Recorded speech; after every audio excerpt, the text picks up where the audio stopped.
Welcome to Nithish kitchen. இன்றைக்கி நம்ம PRAN roast எப்படி பண்ணலான்னு பார்க்கலாம். ஸோ இப்போ நம்ம கொஞ்சம் ஷ்ரிம்ப் இல்லைனா ப்ரான் எடுத்துக்கணும். இங்கே நான் குக் ஷ்ரிம்ப் எடுத்திருக்கேன், அதனால தான் பிங்க் கலரில் இருக்குது. காஸ்கோலே தான் இருந்துச்சு. ஃபஸ்ட்டு நம்ம கொஞ்சம் சால்ட், அதுக்கப்புறம் கொஞ்சம் மஞ்சள் பொடி, 1 ஸ்பூன் மிளகா பொடி, அப்புறம் 2 ஸ்பூன் தனியா பொடி,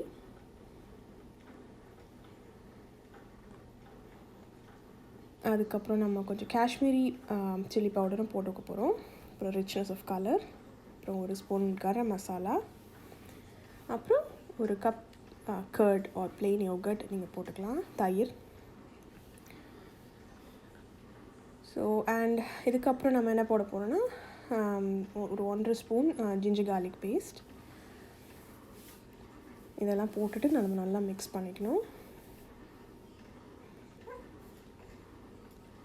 ஸோ இதை மிக்ஸ் பண்ணிவிட்டு ஒரு 15 to 20 minutes மேரினேட் பண்ணணும். அப்புறம் நம்ம ஒரு அயர்ன் பேனில் கோகோனட் ஆயில் போடணும். இங்கே ஆக்சுவலி கோகோனட் ஆயில் ஃப்ரீஸ் ஆகிருக்கு, அதனால் அப்படி ஒயிட்டாக இருக்குது. அப்புறம் கறி லீவ்ஸ், கொஞ்சம் காஞ்ச மிளகா ஒரு 2 போட்டுட்டு, இதுக்கப்புறம் நம்ம ஷ்ரிம்பை ப்ளேஸ் பண்ணிட வேண்டியதான். 1 by 1 போடலாம், இல்லை அப்படியே பல்காக போட்டுட்டு நம்ம குக் பண்ணலாம். நல்லா அந்த வாட்டர் எவாப்ரேட் ஆகிற வரைக்கும் குக் பண்ணும். Mostly will take 4 to 5 minutes.